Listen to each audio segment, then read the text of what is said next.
All right, welcome back, fight fans. This is Squared Circle Report. I'm your host, Alex Correa, and we have a special guest today, man. We have the trainer, Rick Ramos. How you doing, Rick? I'm great. It's beautiful outside, and life is good. Yeah, we got there's a lot of things going around right now in Chicago in the boxing scene. Yeah. It's a pretty busy month for Chicago. You want to talk about it a little bit, or yeah? Right now, the Chicago Golden Gloves is celebrating its 100th year in business. So, I've been a part of it as a teenager till now as an adult, and to see it evolve. Some years good, some years bad, some years indifferent. But the Golden Gloves is a busy time in Chicago. It runs from March to April, so that's going on right now. And we have pro fights coming at the mid-April as well. So. Yeah, you have a good stable of fighters, like well-known, some not too well-known. Yeah, so you want to put a little spotlight on them guys? Yeah, this year was probably the least amount of fighters I ever put in the Golden Gloves. I only have one, and it's Eddie Olivares. And to be honest with you, I just feel like I'm getting pickier and pickier with the fighters I work with the talent.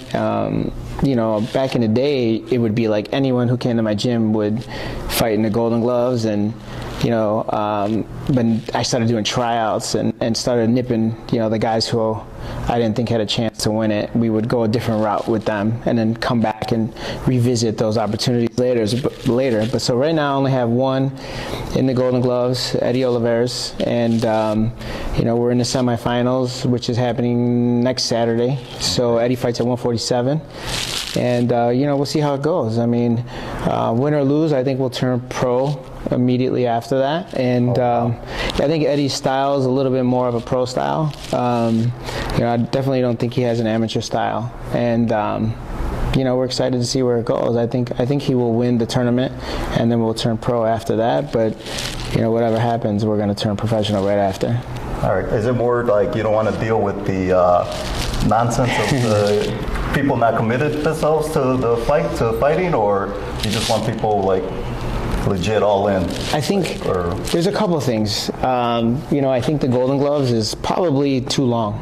I think it's 3 weeks, and then there's a 2-week break, and then there's the championship bout. So I definitely think it's probably stretched out too long. I think if they can shrink it down to 2.5 weeks, that would probably be better. To go to these fights and to go 5 weeks a year to the Golden Gloves and to work corners for free, first of all, and second of all, these kids don't have the commitment. If they don't have the commitment, I'm not going to go. I hear other gyms talk about like, hey, I got 21 fighters. Hey, I got 15 fighters. Hey, I got 10 fighters. I think I look at my ratio of winning, right? So if I have 10 guys, 7 or 8 have to win, or else I don't have 10 guys. I think, if some people who put in 40 guys, and that happens, they have a 30% win ratio. And, I'm the other way. I look for the 70% win ratio or better. So I think my ratio as far as the Golden Gloves and my ratio as far as coaching is 70% or better. I have my coaching record posted publicly, and it changes publicly. I'm 246 and 82. So I've always kept my coaching record just because I was afraid in the beginning, 17 years ago, I was afraid that I wasn't going to be good, and I didn't want to keep getting kids beat and stay in the game. So I wanted to make sure I stayed on top of things. So right now, like I said, I'm really picky about the talent. I think the tournament's too long. I have other stuff going on. I have pro fights. I have the undisputed champion in the world. We have real business going on. And I'm not a fundraiser, and I don't do this, just to do it. Right. This is a business for me, and I treat every single one of my fighters like a business. So, definitely more strict on my fighters than most. Okay, I got you. Now you mentioned have an undisputed champion in Jessica McCaskill, and your amateur in Eddie Olivares. And so how do you obviously already done that with Jessica and other fighters, but from the transition from amateur to pro? Like how do you work that for your fighters? It was crazy with Jess, because Jess came here from St. Louis, and no one knew who she was, and not only did no one know who she was, but it was like we were first stepping into the female game, which was kind of like the wild west, right? Like there was no one knew if the female game was going to be good or not. So when Jess first came here, it was very difficult to create fans, and we had to do documentaries. We had to I had to post a lot about her, and I still do, obviously. And we just had to create a buzz about her and do smart business and make sure, obviously, we win fights. So in the transition with my other amateurs, male or female, like Eddie's, I always post Eddie on my Instagram and social media, when he's an amateur. So it'll be an easier transition when he turns pro. He's got a couple of my fans will become his fans, a couple of Jess's fans will become his fans, and he has his own fans. So it's a fan-friendly fighting style too. Yeah, he's definitely exciting to watch. He can box, he can bang, he can be a boxer puncher. So Eddie definitely can change up the style. Gotcha.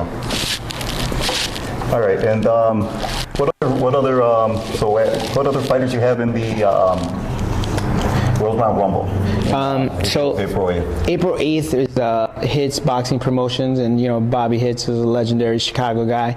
He's been around for 30 years. I think he's celebrating 30 years this year, and so it's milestones this year. Yeah, you have the 100 year of the Golden Glove. You have 30 years Bobby Hits. I'm pretty sure it's 30, might be 35 years, but 30 or 35 years. He's celebrating it. So Trinidad Garcia, he owns Unanimous, and we have 9 fighters on the show. Okay. We have Olivia Curry. We have Brandy Robinson. We have Josh Hernandez, Caleb Hernandez. Who else do we have on there? We have Lucas, Tommy Hughes. We have Ronnie from I forget Ronnie's last name. Forgive me. But so we had 9 fighters on the show, and we've right now we're at 1,000 tickets. Just our fighters sold about 1,000 tickets. Wow. So we're a big part of the show. We're a majority of the show, and we just want to bring real talent and new fight style, friendly crowd fight styles to the game. And I think Chicago needs to come back to life, because it's been kind of flat for a long time. I was going to ask you that. Why is that? Like, I remember a few years ago, pre-COVID, Usyk was in here. Jessica fought on the undercard in Wintrust. It was the end of 2019, and then we had the NBA All-Star game in the beginning of 2020, and there was just a huge buzz. Like, everyone's seen our restaurants, our city, how beautiful it was, and what it has to offer. Besides, how they see us in the news and all the negative press we get on it. Yeah. But everyone got to see the good side of Chicago and how lucrative it can be for people and athletes. I mean, the Bulls got better free agents coming in now because they got to see how nice the city is and everything. Yep. So why do you think it is that we're not getting the bigger fights, or the bigger names ain't coming back, the zones, the show times? What do you? I think a good friend of mine, Dominic Pasoli, he kind of brought in with Warriors. They brought in Al Heyman, and I think in those days where you get the, Daniel Jacob fighters, and you get the big name fighters to come to Chicago. I think the fans in Chicago are a bit inconsistent. More so because different promoters are trying to do different things, and I think we would go from like a 1,000-person venue to like a 10,000-person venue, as opposed to like a venue that holds 3 or 4 consistently. So we really haven't built a consistent flow of media, of crowd stability. So, and I think like when you go from the small venues and then you try to hit a Grand Slam and try to get 10,000, 15,000, it's confusing to the fans. And I think when Eddie Hearn came to Chicago, he tried to do the same thing, and I don't think they got the numbers that they wanted to get. And Eddie Hearn hasn't been here since. So you know, I definitely think we need to be a little bit more stable and consistent on throwing shows. I think Chicago needs at least 4 to 6 shows a year, 1 promoter or 2 promoters, but we definitely need more consistency, and, you know, we need to change the venues. You know, I think UIC Pavilion was hot for years, for 5-6 years, and then it went flat.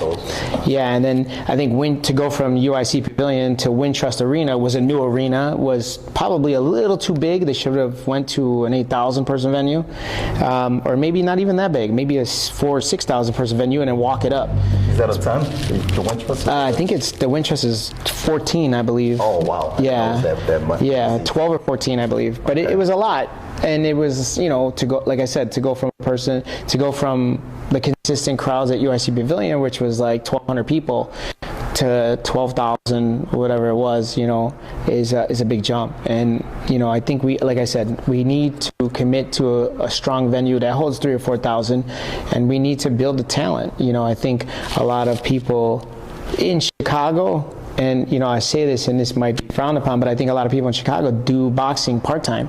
No one is really doing this full-time, you know, so even the fighters, you know, they have jobs, and, you know, it's tough to do this full-time. It doesn't really pay the best. So you're talking promoters, I'm managers, talking everything? Promoters, there's very few managers, but promoters, fighters, gym owners, a lot of these guys don't do this full-time. So, you know, it's hard to be consistent. It's hard to deliver if there's no consistency, you know. And, you know, I think it showed that throughout the years. Like every time a Chicago kid stepped up, he or she would lose the big one. You know, if you go back and look, like some of the biggest step ups in the game, our fighters from Chicago like got beat bad. And, you know, I think it's the jumps are too big. Sometimes, like a lot of these people from Chicago or wherever, you know, they go from fighting D-level, C-level fighters to go to an A-plus fighter, and it's a big jump, obviously.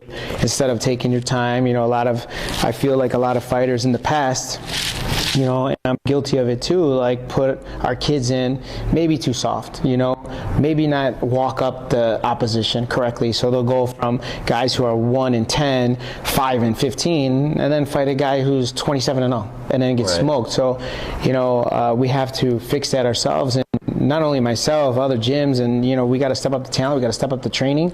But it's hard to train for a world-class level if you have a 9-to-5 job.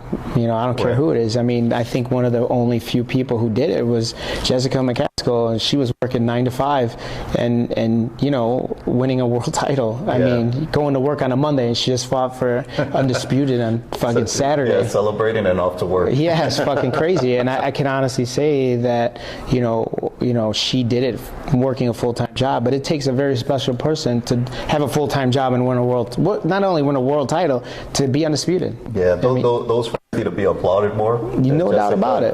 Joe Smith, union construction worker from New York. 100%. Yeah. Champion, you know, and it's just. And you know what? Sometimes, you know, and I say this respectfully, is, you know, I think a lot of the local guys, you know, they're on people's podcasts and they're on this and they're on that, and they haven't done anything. They're 4-0 and they're fighting guys who are 2-30, and we have, you know, my fiance Jessica McCaskill, undisputed 2 weight class world champion, and they're not calling us to do interviews.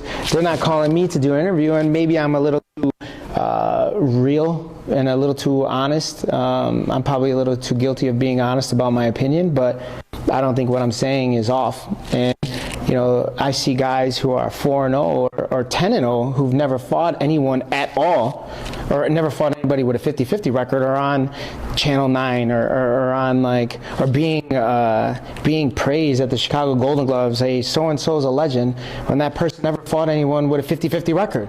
It's crazy to me. And meanwhile, you know, I have the WBC coach's belt. Jessica McCaskill has 8 world titles. You know, it's just like they don't even bring us up there, but they'll bring up someone who's 5-12 and like never fought anybody. It's just, or 26-0 and fought 3 guys who with a 50-50 record. Right. I can go on and on and on, and I don't mean to be disrespectful, but it's the truth, and it's crazy to me. It's crazy how they're praised. Everybody's praising the wrong people, you know, and I feel like we don't get enough credit. My gym, my team, my fiance, all of us, I feel like we don't get enough credit, and it bothers me. hopefully they see that, and because like you said, if Chicago has a champion, they should be on billboards and no doubt about it, calling you, hey, no doubt about it. And you know what too, it's like, I think we just want the love from the city. We feel like we're kind of looked over, and it does bother me, but at the same time, like I try to tell everybody, this is a business for me. Like all those guys are like, they're just playing around with their stuff. They're playing around with the podcast. They're playing around with this. They're playing around with that. This is what we do full time, and this is 100%. Like the other day, someone came. We invited some people from another team or another gym, I won't say who, to come over and spar. They were 15 minutes late. I don't even let them in. That's how fucking serious I am. And I don't think that people think. I just think people are used to coming and going. You say 8, they show up at 8:20 because that's how their gym operates. I don't operate like that. No, you got to schedule it. 100%. You start at 8. You already got your fighters lined up, and then someone's showing up. Yeah, it makes sense though. It's like in a workplace. It's crazy. Workplace, you got to treat it like that. Yeah, and I think it's just it all comes down to the coach. Like if you take yourself serious and you treat your business like a business, not like a like a charity, or not like a I want to help kids out. Like that's great and all, but at the end of the day, like the kids need to be taught like structure. And if you're not holding structure, those kids run wild. So it's very, very important to have a structure and to stick to it. More importantly. You got your rules outside of your gym. It's right there on the board. Yeah. Everyone sees it. I do. 100%. Out there. I'm very vocal about the rules in the gym and what we do and what we want to do, and we have goals, and I definitely want to hit them. Sounds good. I see. Well, you're gonna hit a few, I know, with Eddie, and then you have like everyone fighting on April 8th. I'm excited to see that, and it's gonna be in a new venue too. It'll yes. Be at Stephen. The convention center. Yeah, the Rosemont Convention Center. So that's going to be exciting, new venue. It looks like it's going to sell out. I think it holds about 30,000 people. Between myself and my partner, it looks like we're going to hit about 100 tickets, I think. Okay. Maybe a little more. We're going to sell out pretty much half the show ourselves.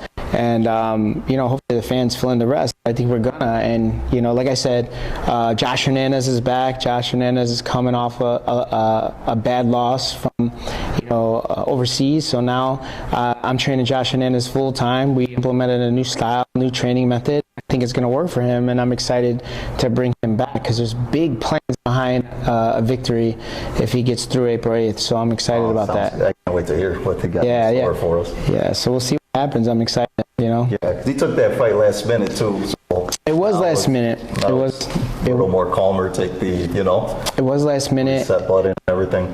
Yeah, and it was last minute, and I think sometimes when they come knocking, I don't know. I mean, I have mixed opinions about it. I think a lot of people thought that I got him that fight, and I definitely, for the record, I don't care what anyone says, I didn't get that fight for him. I tried to negotiate. I got into negotiations for that fight to make sure he got the most money, but I didn't. That wasn't my choice.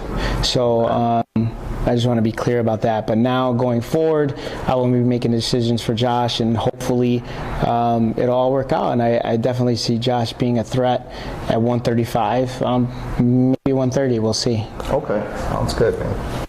Anything else you want to touch on? No. Like I said, thanks for having me. And, I'm excited about April 8th. I'm excited about the finals and the Golden Gloves. We got a lot of exciting things going on. And, I'm just happy for the future. Sounds good. And put this out there, and hopefully the media, the right people see it. You guys get your shine you guys deserve. You guys are making a lot of noise here in Chicago. So hopefully it's all up from here, especially after April 8th and the Golden Gloves. Thank you for having me. Thank you so much. Thanks for coming, man. Appreciate it. No problem. Anytime.